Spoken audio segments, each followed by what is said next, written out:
네, 안녕하세요. 컴퓨터공학 전공 박원입니다. 이번 시간은 신용, 금융상품 산업에 대해서 알아보도록 하겠습니다. 자, 우선 신용에 대해서 이야기를 해볼게요. 신용은요, 개인, 기업, 정부 등이 빌린 돈을 제때 갚을 수 있는 능력을 이야기를 하는데, 능력에다가 플러스 믿음을 준 게 이제 뭐다? 신용입니다. 네.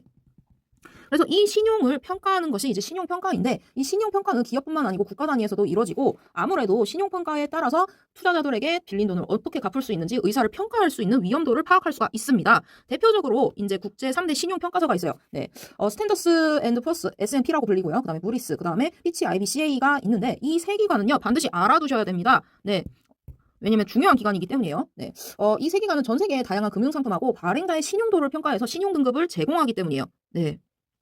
그래서 이 신용평가는 국가 단위에서 통화가치를 통해 진행을 하게 되는데, 이 통화가치가 어떤 의미냐면요. 아무래도 신용도에 따라 있어요. 신용도가 높다. 그러면 아무래도 채무 불이행의 위험이 낮죠. 네. 그래서 외국 투자들이 아무래도 안전한 투자처로 여기게 돼가지고, 네, 투자하게 돼요. 그런데 여러분들이, 채무 불이행이 높아요. 그러면 투자를 하겠어요? 왜냐면 돈을 못 받는데 어떻게 투자를 하겠어요. 네. 이러면 리스크를 감수해서 진행해야 되잖아요. 네. 그렇기 때문에 이 신용평가는 굉장히 중요합니다. 국가적으로도 중요하고 개인 단위로도 중요해요. 네. 국가적으로 이제 미치게 되는 지표로는요, 통화지표가 있어요. 네. 그래서 한번 보도록 할게요. 그렇다면 이 통화란 무엇이냐? 한 나라에서 사용되는 돈을 의미를 하는데 그 나라의 경제활동을 나타내는 중요한 지표로서 이야기하는 게 통화예요. 네. 그래서 예를 들어 통화지표가 한 나라의 경제상태, 통화 정책을 평가하는 데 사용되는데 그 주요 지표로는 금리나 통화량, 환율, 그리고 인플레이션 등 이렇게 주요 통화지표가 있습니다. 네. 지난 시간에 배우긴 했어요. 네, 그런데 잠깐 짧게 설명해 볼게요. 주요 통화 지표에 대해서. 금리란 무엇이냐? 돈을 빌릴 때 지불해야 되는 비용으로 중앙은행 정책에 따라 변동되고 경제 활동에 큰 영향을 미치는 게 금리입니다. 통화량 같은 경우 한 나라의 경제에 유통되고 있는 총 화폐량을 이야기를 하고 있어요. 그래서 이 수치가 높거나 낮으면 인플레이션이나 디플레이션을 유발할 수 있다라는 걸 이야기를 드릴 수가 있고, 환율은 네, 아무래도 여러분들 뭐 해외 나갔을 때 뭐 그런 아니면 국제 무역에 대한 역할을 했었을 때 중요한 역할을 하죠. 그래서 우리나라 통화, 자국 통화랑 해외 통화, 외국 통화 간의 교환 비율로 이야기를 할 수 있는 게 환율입니다. 그리고 인플레이션 지난 시간에 제가 강조했었습니다. 그래서 물가가 상승하는 비율로 경제 전반의 물가 안전성을 나타내는 게 아무래도 인플레이션이다 해서 이런 그 주요 통화 지표가 한 나라에서 사용되는 돈을 평가해가지고 진행되고 있다라고 둘 수 있겠어요.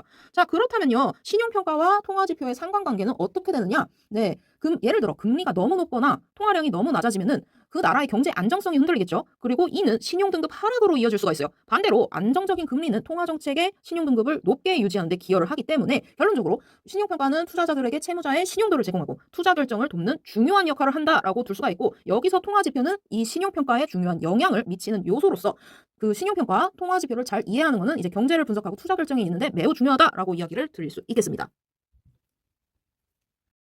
신용과 통화가 경제활동에서 어떻게 적용되고 개인과 기업이 이를 어떻게 활용하는지에 따라서 제일 중요한 예시로 등장이 되는 게 이제 금융상품입니다. 네, 그래서 금융상품을 2장에 넣게 되었는데요. 이 금융상품을 언급한 이유는요, 신용과 통화 모두 금융 시스템의 중요한 요소로서 금융상품이 핵심적인 역할을 하기 때문에, 네, 제가 그래서 신용과 통화 다음에 금융상품을 넣게 되었어요. 그래서 금융상품 한번 보도록 할게요.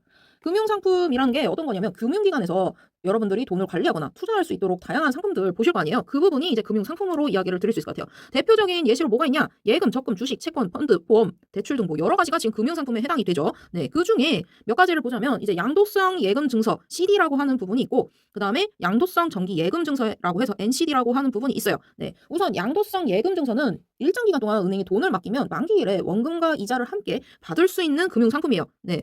원금과 이자를 함께 받을 수 있는 금융상품을 양도성 예금 증서라고 해갖고 Certificate of Deposit을 약자로 해서 CD로 부르게 됩니다. 그래서 여기서 양도성이란 무엇이냐? 다른 사람에게 팔거나 줄 수 있다는 뜻이에요. 그래서 일정 기간 동안 돈을 맡기는 예금인데 이 기간 동안은 돈을 찾을 수가 없고, CD는 금융기관이 발행해요. 네, 그래서 안전한 투자처로 여기게 되는 게 이제 양도성 예금 증서입니다. 네, 보통 고정된 이자율을 갖고 있어요, CD는. 그래서 돈을 맡기는 동안에는 돈을 찾을 수 없다는, 네, 단점이 있어요. 네, 돈 찾고 싶은데 하는데 네, 돈을 못 찾는 경우가 이제 CD라고 둘 수가 있고, 양도성 정기 예금 증서 같은 경우 CD랑 비슷해요. CD랑 비슷한데 더 구체적으로 이제 정기 예금의 성격을 가진 금융 상품을 이야기를 드릴 수 있겠어요. CD와 마찬가지로 네, 양도는 가능해요. 네. NCD도 이제 일정 기간 돈을 맡기고 그 기간 동안 돈을 찾을 수 없는 점에서는 이제 CD랑 유사한데, 다만 금융기관이 발행해서 좀 안전한 투자처로 여기더라도 보통 큰 단위로 발행되는 성격을 띠고 있어요. 그래서 큰 단위로 뛰기 때문에 이제 개인보다 기업이나 금융기관 간의 거래에 많이 사용되는 게 이제 NCD다라고 둘 수 있겠습니다. 네, 그래서 Negotiable Certificate of Deposit의 약자로 NCD라고 불리긴 해요. 네, 그래서 여러분들은 여기서 이제 CD는 그래도 아셔야 된다라고 네, 이야기를 드릴게요. 차이점은 뭐다? 기업 금융 간의 거래, 그리고 위는 이제 개인 간으로 둬가지고 네, 다른 사람에게 줄 수도 있는데 여기서 중요한 거는 그 기간 동안 돈을 탈 수 없다라는 부분이 있다라는 걸 체크해 주시면 될 것 같아요. 파생금융 상품에 대해서 알아볼게요. 파생금융 상품은 주식, 채권, 외환과 같은 기본적인 금융 상품을 바탕으로 해가지고 그 가치가 결정되는 상품을 이야기를 해요. 즉 말 그대로 뭐냐? 파생이잖아요. 파생. 파생이기 때문에 네, 기초 자산의 가치에 따라 그 가격이 변동이 되는데 예를 들어 특정 주식의 가격이 오를지 내릴지에 따라 파생 상품의 가치도 네, 결정되는 상품이 이제 파생 금융 상품입니다. 네. 그래서 여기서 기본적인 거래는 이제 미래 특정 시점에 어떻게 할 것인지 네, 약속하는 걸로 해서 진행이 되는데 이렇게 미래의 거래를 정해두는 이유는 크게 세 가지. 위험관리, 투기, 차익거래 이렇게 세 가지의 거래가 있어요. 네. 일단 위험관리라고 하는데 여기서 은행원들이 따로 이제 이야기하는 게 이제 해지라고 해요. 네. 그러니까 뜻은 이제 위험 관리로 이야기를 해도 되는데 은행원들이 이제 이야기하는 게 이제 해지라고 하고요. 네. 그다음에 투기는 이제 투자라고 하고 차익 거래는 차익 아니면 아피트리지가 어떻게 됩니다라고 이야기를 합니다. 네. 예, 제가 좀 헷갈릴까 봐 여러분들 은행에서는 이렇게 불리던데요. 은행에서는 이렇게 불리던데요. 아니면은 뭔지 모르겠다. 뭔가 외계어를 쓰고 있는 한국어를 쓰는데 외계어를 쓰고 있다라는 언어들이 몇 개가 있어요. 그래서 그 부분은 네, 조금씩 언급을 해둘게요. 그래서 해지, 투자, 아비트리지가 있습니다. 네, 각각 설명을 드리자면요. 우선 위험 관리 같은 경우 자산 가격이 갑작스럽게 변동되는 경우가 있죠. 그 경우에 손실을 최소화하기 위해서 사용되는 게 이제 위험 관리예요. 네, 예를 들어 기업의 원자재 가격 변동에 대비해가지고 가격을 미리 고정해 놓는 거죠. 네, 그래야지 예상치 못한 손실을 방지할 수 있을 거 아닙니까? 그래서 위험 관리로 쓰입니다. 투기 같은 경우 미래의 가격 변동을 예측해가지고 이익을 얻기 위해 사용되는데 이는 일종의 투자로 가격이 오를지 내릴지 예측해갖고 수익을 얻고자 하는데 목표를 두고 있어요. 이게 투기라고 합니다.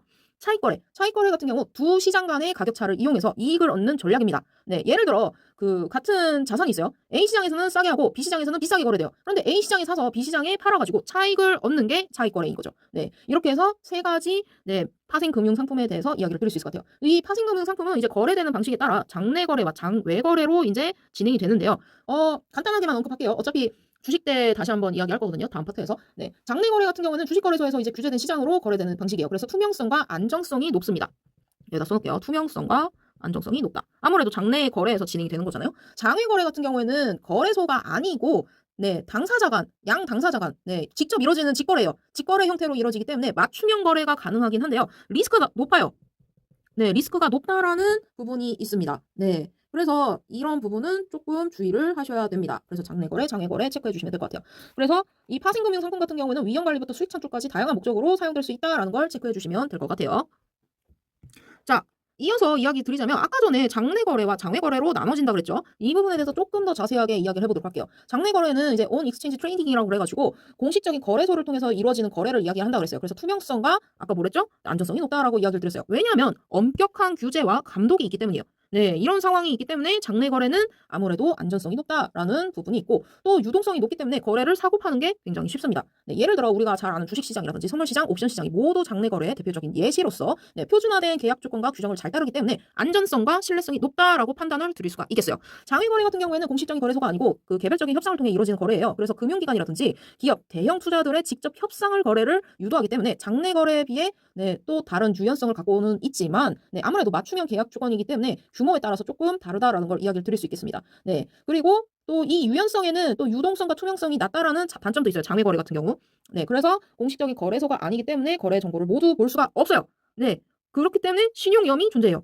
네, 상대방이 신용 위험이 존재함에도 따르지만 그래도 장외 거래를 하는 이유는 아무래도 네, 유연성 부분에 있어가지고 네, 규모를 설정할 수 있다라는 부분이 있기 때문이죠. 네, 어쨌든간 이 각 거래 방식에 따라 이제 어떻게 장단점을 이해를 해야 되는지에 따라서 거래를 선택하시면 되는데 장내 거래 같은 경우에는 투명성과 유동성이 높아요. 그런데 장외 거래 같은 경우 유연성을 중시하지만 신용 위험이 크다는 점에 대해서 차이점이 있다라고 이야기를 드릴 수 있을 것 같아요. 제가 여기다 쓸게요. 네, 장내 거래는 투명성과 네, 유동성이 높다. 둘 다 높아요. 이게 뭐다? 장내 거래라고 이야기를 드릴 수 있을 것 같고, 네, 장외 거래는 유연성을 중시만 하는 거예요. 유연성이 중시는 하는데 유동성과 투명성이 낮아서 뭐다? 신용 위험이 존재한다. 네, 이런 장단점이 있다라는 걸 체크해 주시면 될 것 같아요. 네, 자, 그 다음 거 보도록 할게요. 자, 금융상품 종류를 이야기를 해야 되는데 이 표를 전부 다 이야기를 하자면 사실은 한 1시간, 2시간 해도 모자른데요. 네, 조금 짧게 그래서 설명을 하도록 할게요. 네, 대신 여러분들은 조금 체크를 해주시면 좋을 것 같아요. 네, 이 부분은 언급만 하고 넘기도록 할게요. 그래도 아셔야 됩니다. 네, 중요 부분만 제가 포인트로 이야기를 드리자면요. 선물부터 해서 이야기 드리자면 선물 같은 경우 장내 거래소에서 거래되는 표준화된 계약으로요. 미래 특정 시점에 특정한 그 가격으로 정한 가격으로 이제 자산을 사고 팔기로 약속된 부분이 이제 선물이에요. 그래서 선물 개혁은 투명성과 유동성이 높아요. 그래서 개인 투자자들도 쉽게 참여할 수가 있어서 여러분들이 주식을 보시게 되면 항상 옆에 선물이라는 부분이 항상 껴져 있는 걸 체크할 수가 있을 거예요. 그래서 여기서 대표적 예시가 무엇이냐? 아무래도 특정 시점에 따라 진행을 하기 때문에 농산물이라든지 금, 원유 등 이런 실물 자산과 금융 자산이 선물로 불리게 됩니다. 네. 자, 그다음에 옵션 같은 경우 특정 자산을 정해진 가격에 사고 팔 수 있는 권리를 나타내는 게 이게 옵션이에요. 네. 매수자에게는 권리가 있는데 의무는 없기 때문에 리스크를 제한할 수 있으면서도 여기서 수익을 추구할 수 있는 상품이 이제 옵션이에요. 콜옵션과 풋옵션이 있는데 각각 자산을 살 수 있는 권리와 팔 수 있는 권리를 의미합니다. 네, 수압 같은 경우, 수압하고 아까 선도, 이 부분은 아까 제가 언급을 깜빡 잊었는데, OTC 꼭 체크하셔야 돼요. OTC 약자. 오버 더 카운터의 약자로 OTC라고 불리는 게 이제 장외시장. 장외시장에서 스타트가 됩니다. 그래서 이 장외시장에서 어떻게 되느냐? 우선 수압 같은 경우 이야기를 드리자면은 두 당사자가 서로 다른 금융자산이나 부채 그 현금 흐름을 가지고 교환하는 계약이 수압이라고 이야기를 합니다. 가장 대표적인 수압이 금리 수압이 있어요. 그래서 고정금리라든지 변동금리의 이자를 교환하는 형식이 이제 수압이다라고 이야기를 드릴 수가 있고, 주로 기업들이 금리 변동에 따른 위험을 관리하기 위해서 사용되는 게 뭐다? 수압이다라고 이야기를 드릴 수 있겠습니다. 그래서 이 부분이 이제 중요하다라고 이야기를 드릴 수 있을 것 같아요. 그다음에 마지막으로 선도. 선도 같은 경우에도 이제 장외 거래로 이루어지는 맞춤형 계약인데 미래의 특정 시점에 자산을 정해진 가격에 사고 팔기로 약속을 했는데 거래소가 아니라 개별 협상을 통해 이루어지기 때문에 유연성이 높습니다. 다만 시행용 위험이 크고 유동성이 낮다는 단점이 있기 때문에 선물, 옵션, 수압, 선도가 이렇게 각각 특성 용도가 달라서 투자 목적에 따라 적절히 활용하면 될 것 같습니다. 여기서 제가 조금 더 언급을 하자면 이런 부분보다는 아무래도 선물 쪽은 그래도 조금 체크를 해두시면 좋을 것 같아요. 선물에서 대표적 예시가 무엇인지.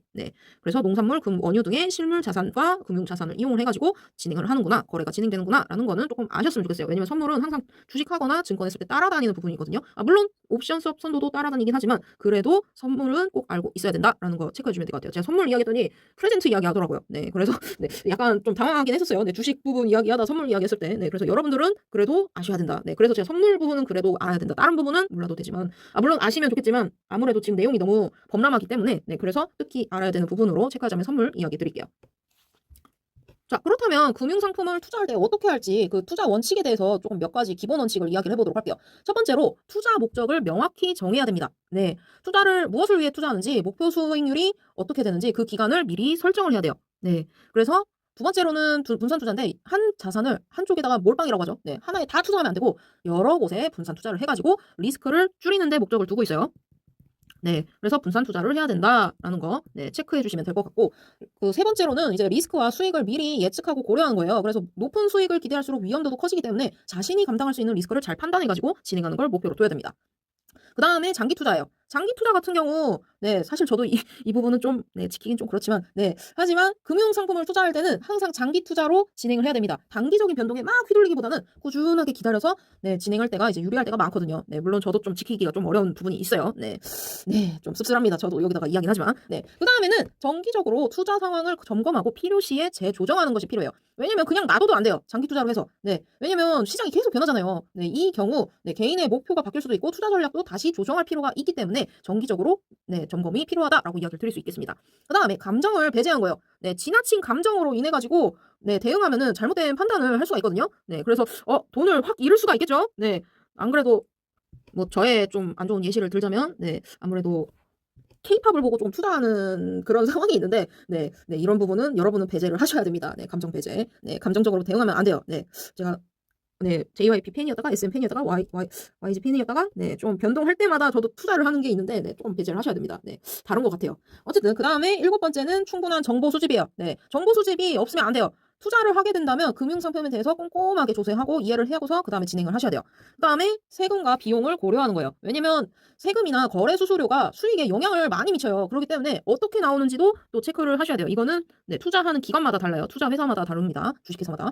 그래서 체크를 하셔야 돼요. 그 다음에 유동성 확보라는 게 어떤 거냐면 언제든지 현금화를 할 수 있는지 그 부분을 봐야 돼요. 물론 여러분들은 이제 보통 거래로 진행을 하실 거예요. 보통 거래가 무슨 뜻이냐고 하냐면 그 KRX라고 있어요. 다음 시간에 배울 텐데 4-3에서 KRX라고 해서 코리아 익스체인지 한국거래소입니다. 한국거래소.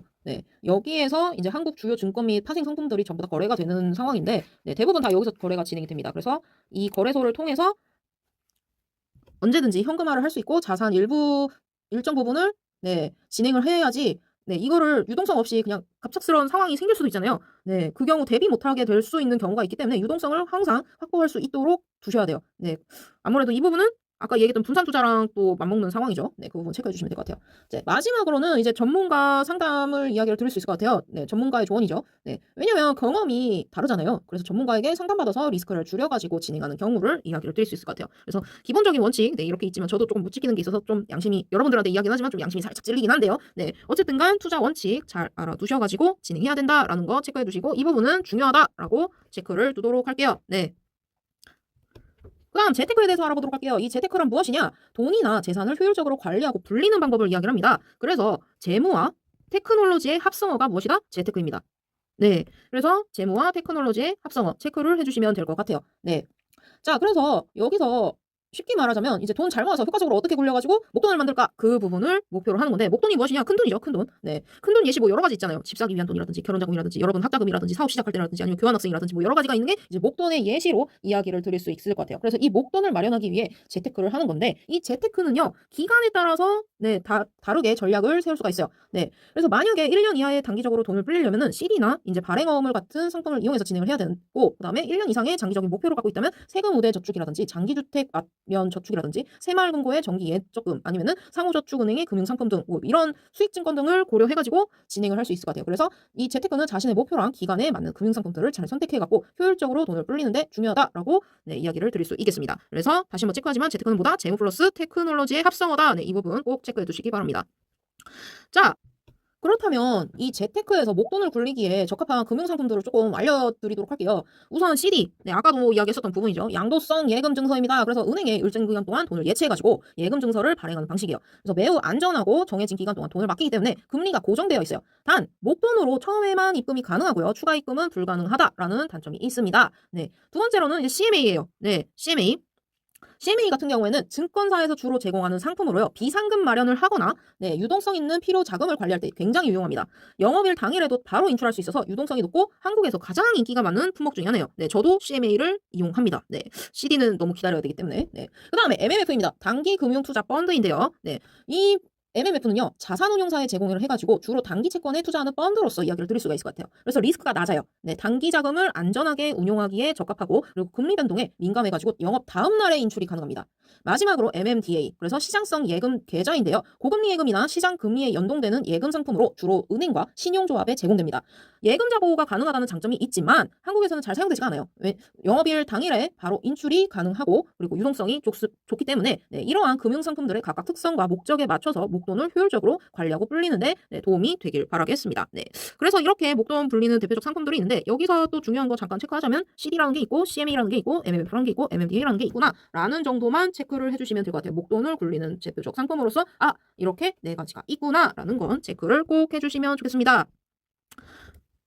다음은 보험입니다. 보험은 미래에 발생할 수 있는 사고라든지 질병, 재산, 손실 등에 대비하기 위해서 뭐 아마 여러분들 어머니 아버지가 내든지 아니면 여러분들이 내든지 매달 아니면 매년 보험료를 내는 금융 상품이거든요. 그래서 이 보험에 가입할 때는 반드시 약관과 보험 증권 보험 증서라도 이야기를 하기도 하거든요. 약관과 보험 증권이라고 이야기를 하고요. 그래서 그 부분을 꼭 체크를 해주시기 바랍니다. 그래서 한번 볼게요.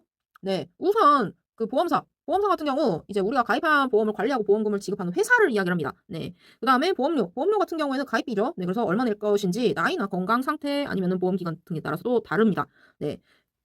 다음 보험금인데요. 보험금 같은 경우 보험 사고가 발생했을 때 보험사에서 지급하는 금액이에요. 그래서 여러분들이 교통사고나 질병으로 치료비가 필요할 때 지급되는 게 이제 보험금이죠. 보장 같은 경우 보험이 보호해주는 그 범위를 이야기를 하는 게 보장이에요. 네, 꼼꼼하게 이 부분은 살펴보셔야 됩니다. 네, 보험증권 어떻게 되어 있는지 체크할 때. 네, 그래서 어떤 사고나 질병에 대해서 얼마나 보장하는지 확인을 해야 되는 게 이제 보장이다라고 이야기를 드릴 수 있고, 보험기간 같은 경우에는 네, 보험이 아무래도 유효한 기간을 이야기를 하겠죠. 네, 그래서 그 기간 동안만 보험 혜택을 받을 수가 있고, 피보험자 같은 경우에는 보험 혜택을 받는 사람을 이야기를 합니다. 그래서 예를 들어 생명보험에 가입한 사람이 피보험자다라고 이야기를 드릴 수 있겠습니다. 네, 가입한 사람을 이야기하는 거죠.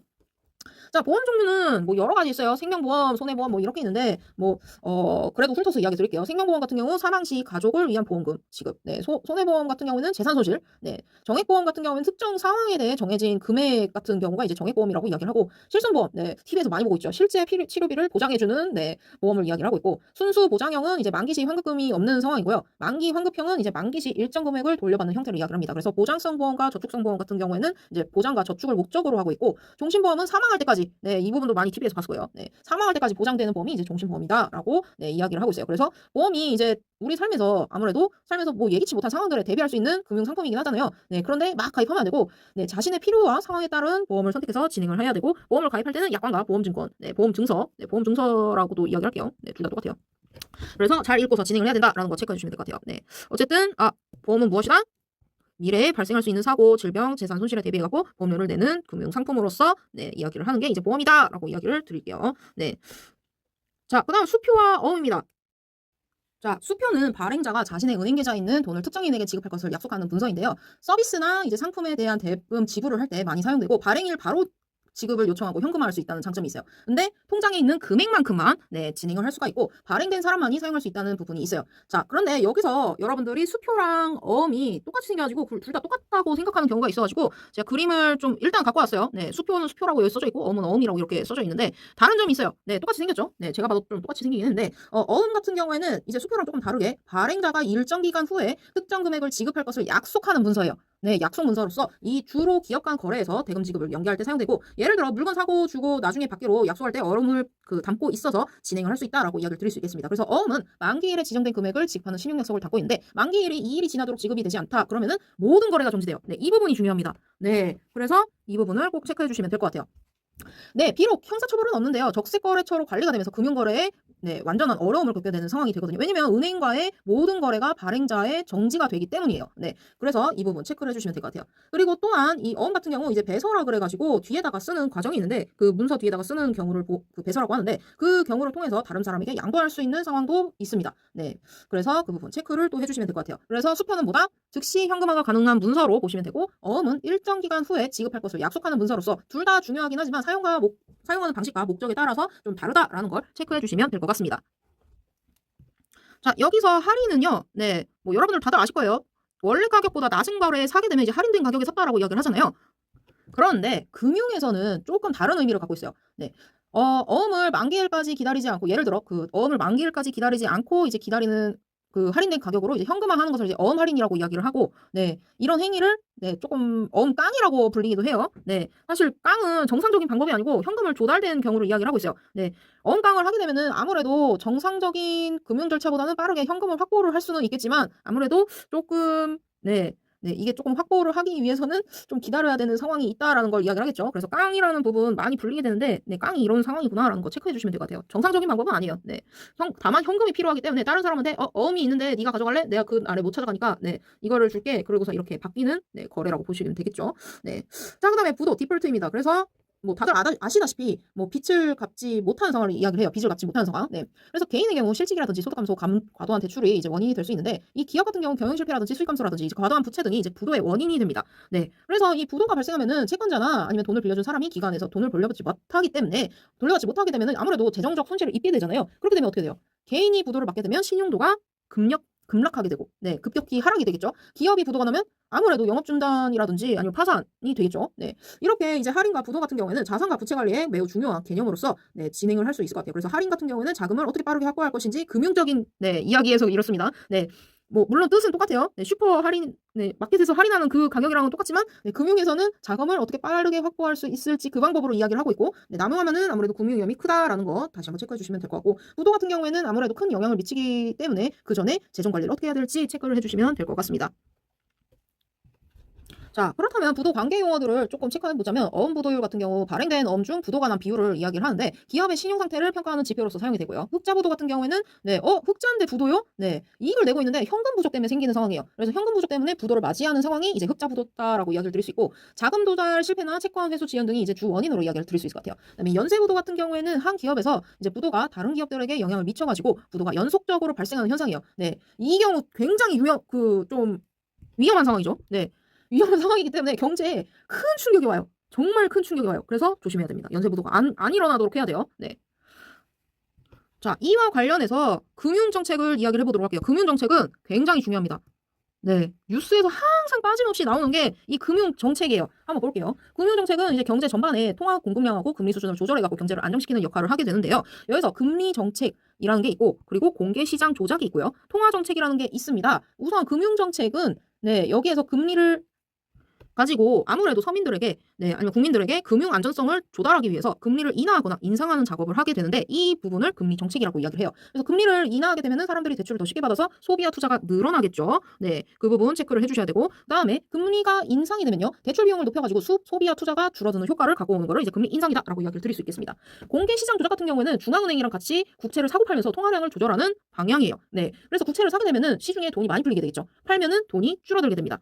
이때 이야기를 하는 게 국고와 국채가 있어요. 국고채라고도 하거든요. 국채는 국고채예요. 그래서 국고 같은 경우에는 국가의 재정 자금을 이야기를 하고 있고요. 국채 같은 경우에는 국책 사업으로 수행할 자금을 발행한 채권을 이야기를 하는 게 국채입니다. 자, 그다음에 통화정책이요. 통화정책 많이 나오죠. 통화정책은 경제 상황에 맞게 돈의 양을 조절하는 그 정책을 이야기를 해요. 여기서 이제 양적 완화라는 게 무엇이냐? 중앙은행이 국채를 사들이게 되면 시중에 돈을 많이 풀어서 소비를 촉진한다는 그런 정책을 이제 양적 완화라고 이야기해요. 반대로 이제 긴축 통화 정책 같은 경우에는 국채를 팔아서 시중에 돈을 줄여가지고 경제를 안정시키는 방법을 이야기를 합니다. 지금 우리나라 같은 경우에는 긴축 통화 정책을 계속 펼치려고 노력하고 있죠. 왜냐면 지금 경제를 안정시키기 위해 가지고 통화 공급을 조금이라도 줄여서 시중에 돈이 줄어들고 소비자의 경제 활동을 감소시키고 있는데 문제는요. 지금 이 양적 완화랑 같이 진행하는 게 지금 밸런스가 조금 안 맞고 있어요. 2024년 9월 기준으로 했을 때 양적 완화도 조금 필요하고 긴축 통화 정책도 필요한데 조금 안 맞고 있다라는 생각이 들어요. 예상보다 높은 인플레이션이라든지 뭐 그런 부분이 다 조건에 맞아 떨어지겠죠. 그 부분이 어떤 거다 통화 정책이다라고 이야기를 드릴 수 있을 것 같아요. 그래서 여기서 또 이야기를 하는 게 공개 시장 조작에 대해서 작동을 어떻게 할 것인지 이야기를 합니다. 그래서 한번 읽어보시면 될 것 같고 제일 중요한 건 뭐냐? 긴축 통화 정책과 양적 완화. 제일 중요합니다. 얘는 반드시 체크를 해주시기 바랍니다. 이 부분은 꼭꼭꼭 아셔야 되는 내용 중에 하나예요. 이번 수업에서 가장 중요하다고 해도 과언이 아니라고 생각이 들어요. 금융정책 중. 여기서 이제 지급 준비율이 이제 금융정책 중 하나인데 은행이 고객으로부터 이제 받은 예금 중 일정 비율을 중앙은행에 예치해야 되는 규정을 이제 지급 준비율이라고 이야기를 해요. 그래서 예를 들어서 지급 준비율이 10%라고 이야기를 둘게요. 얘는 중요하지 않지만 일단 어디 있는지 좀 체크해 주시면 10%라고 떴을 때 은행이 그 고객이 맡긴 돈의 10%를 중앙은행에 보관하고 이제 나머지 90%만 이제 대출이나 투자에 사용할 수 있다라는 게 이제 지급 준비율로 두는 거예요. 그런데 여기서 지급 준비율이 인상이 된다면 은행들이 더 많은 돈을 이제 중앙은행에 예치해야 되기 때문에 대출과 투자가 줄어들고 경제가 안정화가 된다.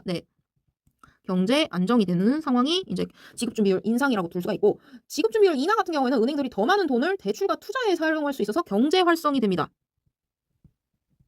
이런 장단점이 있어요. 그래서 이 부분 체크를 해주시면 될 것 같아요. 그래서 지급준비율에 따라서 이제 경제 상황은 맞게 통화 공급량을 조절하는 중요한 정책으로서 경제 과열 시에 어떻게 할 것인지 지급 준비율을 높여서 대출을 줄일 것인지 아니면 경제 침체 시에는 지급 준비율을 낮춰서 대출을 늘려가고 경제를 활성시키는데 이제 목적을 두고 진행을 하게 될 수 있다라고 체크를 할 수 있겠습니다. 자, 빅뱅에 대해서 알아보고 그다음 BIS에 대해서 알아보도록 할게요. 이 파트는 이제 국제경제 파트인데 구체적으로 이제 금융 상품에 대해서 이제 배웠으면은 금융 상품과 더불어서 금융 정책이 또 어떻게 변화가 일어나는지 국제적으로 알아보려고 하거든요.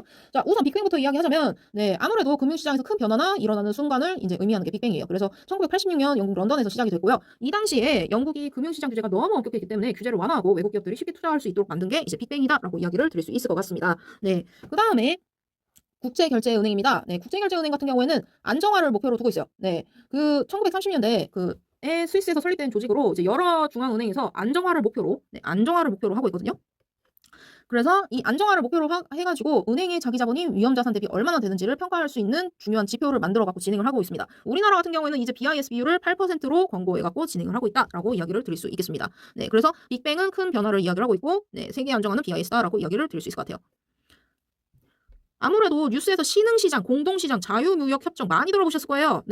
신흥시장 같은 경우에는 선진국은 아니더라도 이제 앞으로 발전할 가능성이 큰 나라들, 우리나라도 여기에 포함이 되어 있어요. 그래서 여기에 우리나라뿐만 아니고 이제 중국이라든지 인도, 브라질 등이 이제 다 신흥시장으로 이야기를 하고 있고요. 문제는요, 이 신흥시장들은 경제 상황이 빨리 변할 수 있기 때문에 리스크가 큽니다.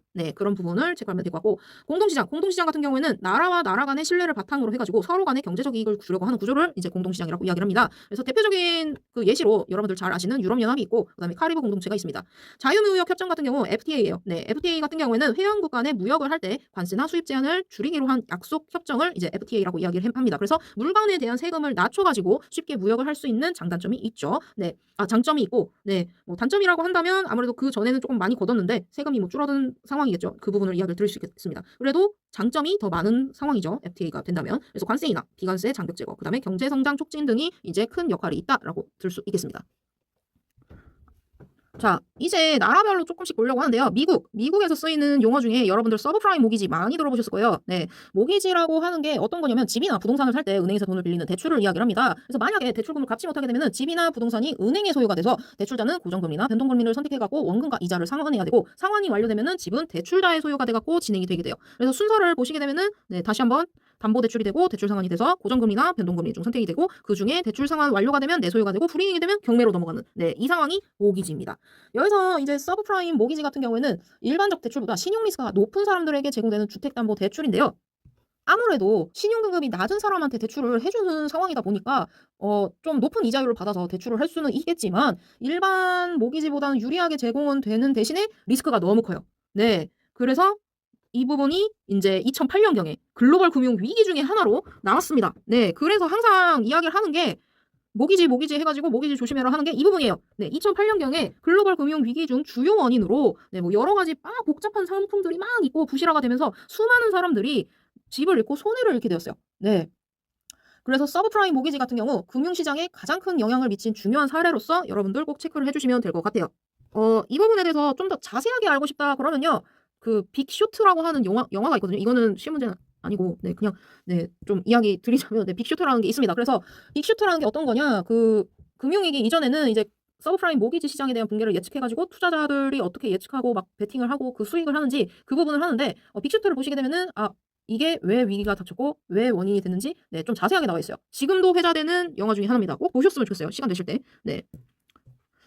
벅쇼트가 아니고 빅쇼트예요. 네, 지금 제가 휘날겼어서 그런데. 그래서 다시 한번 이야기하지만 글로벌 금융 위기 중에 주요 원인으로 꼽혔기 때문에 네, 주택담보대출을 했었을 때 높은 이자율과 뭐 그런 부분 대출 조건 뭐 그런 부분을 조금 더 유심 있게 봐야 되는 게 이제 모기지구나라는 걸 또 한번 체크할 수가 있겠습니다.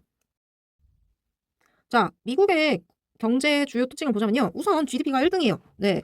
그 다음에 소비 주도 경제에 대해서는 아무래도 미국 국민들이 소득 상당 부분에 소비를 쓰고 있는 상황이고 기술 같은 경우에는 MS라든지 마이크로소프트죠. 네, 구글, 애플 등이 유명한 세계 기술 핵심지가 실리콘밸리를 중심으로 해서 밀집되어 있습니다. 그 다음에 금융 같은 경우에는 미국의 달러가 제일 중요해요. 세계 기축 통화예요. 네, 세계 기축 통화예요. 그렇기 때문에 뉴욕 월스트리트에 이제 세계 주요 금융기관들이 몰려 있는데 이 부분에 대해서는 이제 주식화투에서 제가 조금 더 이야기를 드릴게요. 왜 월스트리트에 몰려 있는지. 자, 그 외에는 이제 우리나라에는 천연 자원이 없어서 조금 아쉬운데 이제 미국에는 천연 자원이 다양하게 보유되고 있고 그다음에 에너지가 있습니다. 자, 아까 전에 모기지론 이야기를 했어요. 네, 모기지론. 여기에 이제 반대로 또 되는 조금 다른 방식의 이제 영모기지론이라는 게 있어요. 이 영모기지론 같은 경우에는 고령자가 주택을 담보로 현금을 받는 대출인데 이 62세 이상의 고령자들이 은퇴 이후에 소득이 없잖아요. 그 소득이 없을 때 아무래도 주택을 이제 담보 잡아가지고 네, 주택 가치를 현금화할 수 있는 방안을 고안을 한 거예요. 그래서 만약에 주택을 갖고 있는데 상환을 하지 않는 경우에는 네, 상환을 하지 않고 사망한 경우에는 상속인들한테 주택을 못 남기고 아무래도 판매 대금으로 상환이 집으로 진행이 됩니다. 네, 주택으로 이제 진행이 된다는 거죠. 이게 영모기지론이라고 이야기를 드릴 수 있겠고, 네, 우리나라와의 국제 경제는요, FTA가 이제 2021년에 발효가 돼가지고, 네, 한국에서 반도체, 자동차, 전자제품이 수출되고 있는 상황이다라고 이야기를 드릴 수 있을 것 같아요. 어쨌든간 이 모기지론이 왜 중요하냐면 우리나라에서 모기지론 시장에도 네, 지금 미국 모기지 시장이 굉장히 많은 관여를 하고 있기 때문에 네, 계속 중요하다라고 이야기를 하는 상황입니다. 그래서 체크해 주시면 될 것 같아요. 자, 그다음에 중국과의 그 국제 경제를 볼게요. 중국 같은 경우에는 개혁 개방 정책이라고 해서 덩샤오핑 주도 아래 1978년부터 쭉 진행을 하고 있어요. 네. 그래서 외국 자본 유치라든지 농업이라든지 상업에 대한 생산성을 높여가지고 투자를 어떻게 할 것인지 글로벌 무역으로서 활동을 하고 있는데 중국 경제 같은 경우 제조업 중심으로 성장을 했습니다. 네. 그래서 우리나라와는 조금 여러 가지 마찰도 있고, 네. 1915년에는 FTA 발효가 됐고, 그다음에 문화 콘텐츠로 무역 마찰이 됐으나 사드 배치 문제가 있었죠. 네. 그래서 한국인 방문 제한 등 뭐 여러 가지 불매 운동이 또 있었어요. 네. 최근에는 이제 전기차 배터리라든지 기술 경쟁 등 뭐 여러 가지 경쟁 심화가 이제 있다라는 걸 체크해 주시면 될 것 같아요. 자, 1번입니다. 네. 여기서 중요한 게 엔캐리크 트레이드입니다. 네. 이 부분이 제일 중요한 하이라이트라고 볼 수 있을 것 같아요. 국제 경제에서. 왜 중요하냐? 현재 지금 엔캐리 때문에 나타나는 사태들이 많죠. 그래서 그렇습니다. 네. 지금 보면은 이게 엔캐리가 도대체 뭐냐면 일본 엔화가 낮은 금리로 해서 자금을 빌린 다음에 금리가 더 높은 다른 나라의 자산에 투자해서 이익을 얻는 거래 전략이에요. 왜냐면 일본이 선진국이기 때문에 엔화가 글로벌 금융시장에 미치는 영향이 조금 높습니다. 네, 안전자산으로 이제 잡아져 있거든요. 우리나라 같은 경우 아까 이야기했다시피 선진국은 아니지만 이머징 마켓으로 쉬는 시장이란 말이에요. 그렇기 때문에 네, 아무래도 선진국 부분으로 해서 네, 좀 진행이 됩니다. 뭐 이 부분은 조금 민감할 수도 있지만 어쨌든 현재는 그렇습니다. 네, 세계 경제를 따르면. 그래서 일본 경제에 따라 달라지는데 이게 엔화에 따라 이제 미치는 영향이 커요. 그래서 엔화가 지금은 그러니까 9월에는 조금 살짝 강세인데 아직까지는 약세이긴 해요. 그래도 네, 1,000원, 1,100원, 100엔 단위가 1,100원으로 이제 넘어가는 이제 강세로 돌아갔을 때 이제 환율 손실로 인해서 손해 보는 경우가 많다라는 부분이 있다는 거예요. 그래서 그 부분을 주의해야 되는 상황입니다. 네, 엔화로 이제 바꿔가지고 네, 무역을 진행을 했었을 때 여기서 그 자주 쓰이는 게 호주나 뉴질랜드 같은 나라들이 일본보다 금리가 높아가지고 투자 수익을 엔을 가지고 좀 기대하는 경우가 조금 있어요. 네, 그래서 그 부분 체크해 주시면 될 것 같아요. 자, 그 다음에 대한민국과의 관계는 어떻게 되냐? 아무래도 민족 감정. 저도 이렇게 얘기를 하면서 있죠, 아무래도. 네, 문화적 차이라든지 뭐 역사적 문제로 해서 감정적 반감이 아무래도 있어요. 역사가 있으니까. 네, 침략된 상황도 있었고 다시 또 우리가 광복절로 인해서 네, 되찾은 것도 있었죠. 뭐 여러 가지 이제 정치적 사건도 있고 국제시장이랑 같이 뭐 그런 부분이 있어갖고 우리나라 같은 경우, 일본도 그렇고 우리나라도 같은 경우 관계에 대해서 좀 민감합니다. 네. 최근에는 이제 반도체 수출 규제 때문에 조금 민감한 상황이다라는 거에 이제 국제경제, 일본과의 국제경제 부분이라고 이야기를 드릴 수 있을 것 같아요. 자, 그 다음에 이제 국제기구 보도록 할게요. 국제기구 같은 경우 여러분들이 꼭 아셔야 됩니다. 네. 우선 IMF, 약자 아셔야 돼요. 인터내셔널 모니터리 펀드 해가지고 IMF입니다. 우리나라도 1997년에 한번 받아본 적이 있었죠. 네, 국제금융 안정성을 유지하기 위해 만든 국제통화기금이라고 보시면 돼요. 그래서 글로벌 경제 안정성을 성장하기 위해 설립된 국제기구인데 만약에 그 성장률이 너무 저조하거나 국가가 디폴트 상태로 넘어갈 경우 이제 IMF가 돈을 빌려줍니다. 돈을 빌려주는데 대신에 아무래도 네, 부채가 많아지겠죠. 네, 그래서 IMF는 최대한 안 받을 수 있도록 네, 노력을 해야 됩니다. 우리나라 네, 경제가 살리기 위해서는. 자, 그다음에 월드뱅크 같은 경우에는 개발도상국을 위해서 만들어진 그 국제 금융기관이라고 이야기를 드릴 수 있을 것 같아요. 그래서 재난이라든지 개발 자금이라든지 기술 지원이라든지 뭐 여러 가지가 있겠죠. 그런 부분이 이제 주 역할로 해서 도와주는 네, 기구다라고 볼 수가 있겠습니다.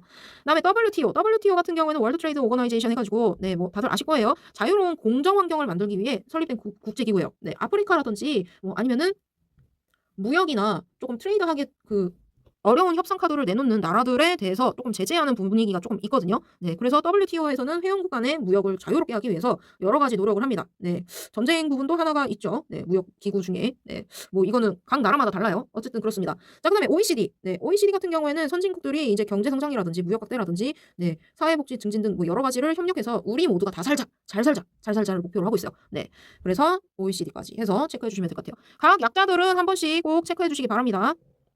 네, 그래서 이 부분 체크해 주시면 될 것 같아요.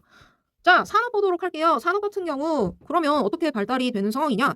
네, 산업 같은 경우 인간의 생활을 풍요롭게 위해 이제 재화 서비스를 만들어내는 기업 조직으로 이제 벤처기업이라든지 지주회사들이 있는 상황인데 여기서 금융회사의 벤처기업 같은 경우에는 첨단 기술과 아이디어를 통해 기업 활동을 하는 중소기업으로 이제 되어 있어요. 그래서 벤처 캐피탈 많이 들어보셨을 거예요. 자금이 부족해가지고 네, 융자받기 어려운 벤처기업에 무담보로 투자를 해가지고 네, 금융기관이 최대한 살펴줄 수 있는 게 이제 벤처 캐피탈이다라고 이야기를 드릴 수 있을 것 같아요.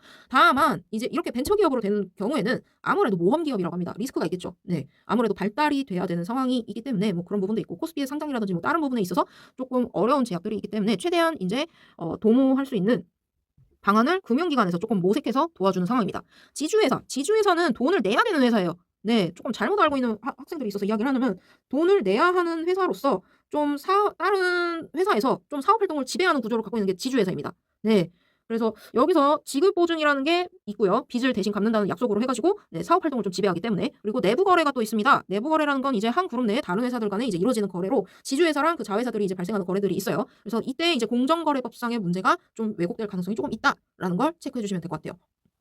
그리고 여기서 이제 출자 총액 제한이 있는데 아무래도 대기업에서 좀 지나치게 많은 자산을 그 한 회사에 투자하는 걸 제한한 거예요. 이 경우에는 공정 경쟁에 이제 위배가 된다 그래서 지배 구조에 대한 투명성을 강화하기 위해 왜냐면 아무래도 지나치게 그 자산을 투입한 회사가 다 가질 수 있는 그런 지배로 넘어갈 수 있는 상황이 되잖아요. 그래서 조금 지배 구조를 투명성을 두기 위해서 조금 네, 재정비할 필요가 있다라는 걸 이야기를 드릴 수 있을 것 같아요. 네, 한 회사가 다 가질 수 없도록 하기 위해.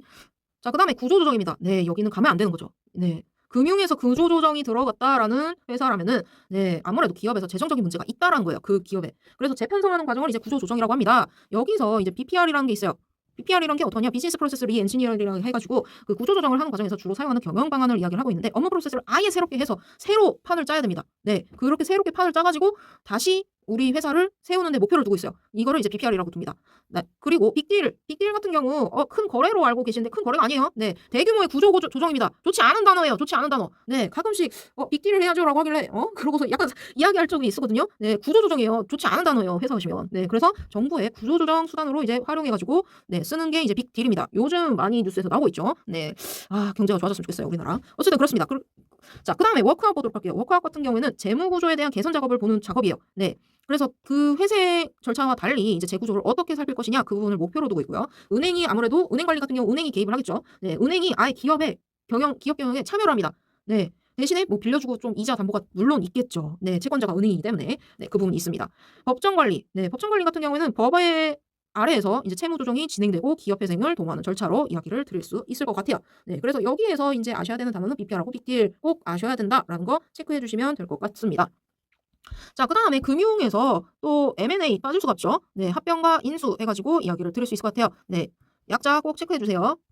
Mergers and Acquisition이라 그래서 합병과 인수를 이야기합니다. 여러분들 M&A 많이 듣기만 했지 이 철자 모르실 거라고 봐서 네, 별표를 넣도록 하겠습니다. 네, 그래서 합병과 인수 어떤 과정이 있는지 볼게요. 기업의 성장을 위해서 이제 발전 전략이라든지 뭐 경영권 인수 목적으로 해서 소유 지분을 확보하는 제반 과정이라고 볼 수가 있는데 우리나라 같은 경우에는 그 IMF 때문에 이 IMF 이후에 이제 외국 기업의 국내 기업 매입 활성화가 진행되기 시작했어요. 이때부터 비정규직에 대한 비율이 또 늘어나기 시작했고요. 네, 그 부분이 있습니다. 자, 여기서 이제 머저 같은 경우에는 합병 같은 경우에는 기업이 결합해서 새로운 법인을 형성하는 걸 이야기를 하고 있고요. 네, 그 다음에 인수, 에퀴지션 같은 경우에는 지금 지분을 매입해서 경영권을 획득하는 과정을 이야기를 하고 있습니다. 네, 그래서 한 번씩 읽어보시면 될 것 같아요. 그래서 머저 앤 에퀴지션이 네, 이 이야기 합병과 인수가 어떻게 이루어지는지 체크해 주시면 되는데 여기서 대표적인 예시로는 이제 디즈니와 픽사, 그다음에 페이스북과 인스타그램 해가지고 이야기를 드릴 수 있을 것 같아요. 그래서 페이스북과 인스타그램 같은 경우 메타에서 같이 주로 진행을 하는 거 체크할 수가 있겠죠. 자, 이렇게 해서 많았어요. 오늘도 많았네. 네, 많이 배웠습니다. 한번 정리를 쓱 해볼게요.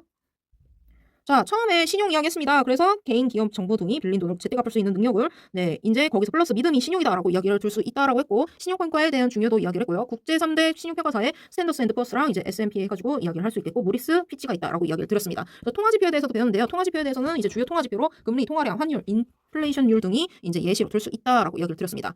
금융상품 같은 경우 이제 CD가 있다라고 이야기를 드렸고 CD에서 이제 NCD가 있는데 이 NCD 같은 경우에는 개인보다는 이제 기업과 금융기관 간의 거래에 많이 사용되는구나라는 부분 체크해 주시면 될 것 같습니다. 파생금융상품 배웠습니다. 파생금융상품에 이제 해지, 투자, 차익 해가지고 은행원들의 언어랑 그 다음에 어떤 식으로 또 진행되는지 이야기를 드렸고요. 장내거래와 장외거래에 대해서 배웠습니다. 그래서 이 OTC에 대해서는 꼭 알아셔야 된다라고 이야기를 드렸습니다. 그래서 장내거래가 더 투명성이 높고 유동성이 높다라는 거 다시 한번 체크해 주시면 될 것 같아요. 그래서 여기서 이야기를 했을 때 선물, 옵션, 수합, 선도 다 중요하지만 그래도 선물은 꼭 아셔야 된다라고 제가 표기했었죠. 그래서 여기서 대표적 예시가 뭐다? 선물의 대표적 예시는 농산물, 금, 원유 등에 대한 실물 자산과 금융 자산이다. 그래가지고 거래소에서 그 표준화된 계약을 통해서 거래가 된다라고 이야기를 드렸습니다. 또 그리고 이야기 드렸죠. OTC가 이제 장외시장 해서 오버 더 카운터의 약자다라고 아까도 이야기 드렸고 지금도 또 이야기 드릴 수 있을 것 같습니다. 자, 그 다음에 금융상품의 투자 원칙 해가지고 기본 원칙이에요. 네, 그래서 이런 원칙이 있어야지 원칙을 갖고서 금융상품을 투자해야 되는구나 체크하라고 이야기 드렸고요. 그 다음에 재테크는 이제 재무와 테크놀로지의 합성어라고 이야기 드렸습니다. 그래서 목돈 굴리는 대표적 상품으로 CD, CMA, MMF, MMDA가 있다라는 거 체크해 주시면 될 것 같고 그 다음에 보험 같은 경우에는 이제 미래에 발생할 수 있는 부분을 대비해가지고 보험료를 내는 금융상품으로 이야기를 드렸어요. 여기서 이제 수표와 어음이 나오는데 수표 같은 경우에는 발행된 일에 바로 지급이 가능한데 어음 같은 경우에는 이제 연기할 수 있는 용도로 쓰이게 되는데 여기에서 제일 중요한 거는 뭐냐? 제급 제시일에 지급하지 않는 경우 은행과의 모든 거래가 정지된다라는 거 체크해 주시면 되고 여기서 형사처벌은 없지만 적색거래처로 관리가 돼서 은행에 대한 모든 업무는 이제 할 수가 없는 상태가 될 수 있다라는 거 체크해 주시면 될 것 같아요. 자, 그래서 깡도 배웠어요. 깡. 네, 정상적이 아닌 방법으로 현금 조달하는 걸 깡이라고 부른다고 이야기 드렸죠.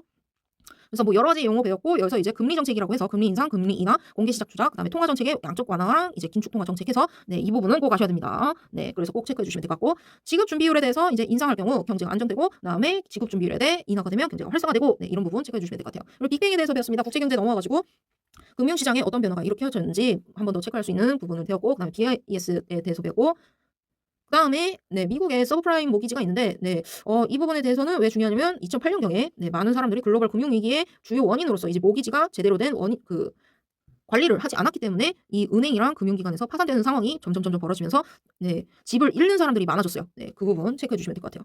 자, 여기서 이제 각 나라별로 주요 특징을 배웠습니다. 미국 같은 경우 아무래도 미국의 달러가 세계 기축통화죠. 기축통화로 쓰이기 때문에 다시 한번 체크해 주시면 될 것 같고 영모기지론이라든지 대한민국 관계, 뭐 중국에서 어떻게 돼 있는지 또 한번 체크했었고요. 여기서 또 중요한 점, 엔캐리가 요즘 계속 나오고 있죠. 그래서 엔캐리 트레이드를 이용해가지고 지금 그 시세 차익을 봐가지고 진행을 하는데 우리나라 같은 경우 민족 감정이 있기 때문에 조금 국제 시장에 휘말릴 가능성이 다른 나라보다 더 높다라고 이야기를 드렸습니다. 그리고 국제기구, 약자 꼭 체크해 주셔야 돼요. WTO랑 IMF랑 OECD 해가지고 이 부분은 꼭꼭 체크를 해주시면 좋겠습니다. 산업 같은 경우에는 이제 벤처기업을 어떻게 분류할지, 지주회사를 어떻게 분류할지 봤는데 여기서 벤처캐피탈에 대해서 꼭 한 번 더 봐주시면 될 것 같아요. 그리고 구조조정 같은 경우 여러 가지가 있는데 이 BPR 구조라든지 빅딜 구조라든지 이 부분 꼭 체크해서 봐주시면 될 것 같습니다. 자, 그다음에 M&A에 대해서 배웠어요. M&A라는 게 이제 산업에서 이제 머저 앤 애퀴지션 해가지고 합병과 인수인데 어떻게 하면 새로운 법인을 형성하고 어떻게 하면은 또 인수할지 그 부분에 대해서 이야기를 드렸습니다. 그래서 이 약자 부분 네, 꼭 체크해 주시기 바랍니다. 자, 그래서 여기까지 해가지고 아이고 많이 배웠어요. 네. 산업에 대해서 배웠고 국제경제에서도 배웠고 그다음에 수표와 어음 부분에서 이제 금융상품, 재테크, 네, 그리고 신용까지 해서 배웠습니다. 잊지 말고 여러분들 꼭 복습해 주시기 바라고요. 제가 빨간색 표시라든지 네, 밑줄 낀 부분은 다시 한번 체크를 해주시면 될 것 같습니다.